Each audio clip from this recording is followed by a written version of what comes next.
I grew up in River Forest.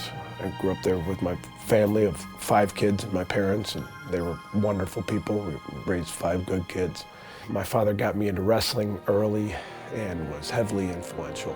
I got tired of taking him off the walls and the ceiling, and he needed an activity that would wear him out a little bit. And I didn't really fall in love with the sport until late in my high school career. I didn't take schooling very seriously, and I had some, real screwed up priorities. I did some partying. He should have been a 2 or 3-time state champ, but there were times he sabotaged himself. After my junior year, I had a profound conversation with my high school wrestling coach. I said, Coach, next year's going to be different. I'm not going to screw up again. I'm going to win state. And he said, Mike, at some point you have to stop talking and start doing. Mike Powell in his senior year has made it as a state champion from Oak Park River Forest. He's the AA state champ. I chose Indiana because Dwayne Goldman was a lifelong idol of mine. Yeah, Mike's a badass. While he was that on the mat as a competitor, in the weight room, in his training, and he was that on the street. My college career kind of fizzled out. And I said to myself, everything that I haven't gotten in my life has been because of me. And in the moment that I kind of embraced that, I started to become a different person. I left college. I got a call from one of my old high school coaches, come back and coach with us, and I went back and coached with him. I went on to get my master's in education and was lucky enough to get a job at Oak Park. And the year after I was hired there, the head coach, Niall Collins, stepped down and gave me a program that was on the rise. Hustle it! What's the difference between talent, being talented, and being effective? Talent is something that's given you by a power greater than you. It's not in your control. Being effective is 100% in your control. You guys got me? 1, 2, 3. Well, our philosophy is, it's not easy to sum up, but I think first and foremost, we try to inject ambition into every kid that comes in our program, and we try to teach them what it means to go, dedicate yourself 100% to something and buy into something bigger than yourself. And along the way, kids develop integrity and work ethic and discipline and all the great things that really only wrestling can give. So he always preached and told us it's all about the journey, and that's all it'd ever be about. And every single person that's been through this program before, under Coach Powell's wing, is grateful. I wouldn't be the man that I am today if it wasn't for Coach Powell. We've had some very good teams at Oak Park. We've won 3 state championships. My final year as head coach was 2 years ago. Our individual state tournament was spectacular. And we ended up with 10 state place winners, and we had a record tournament, I think better than anybody in the history of Illinois.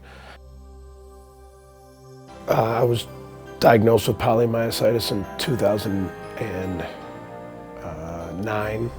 I think I actually had it for a couple years before then, but not bad enough to realize what was wrong with me. I was just kind of tired all the time. He complained of weakness. He complained of being tired. Go!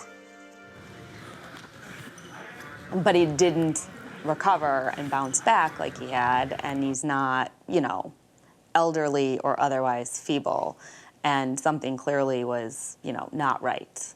It was too tough to go to the doctor about something. So, but in about a month and a half, I went from 195 pounds to 157.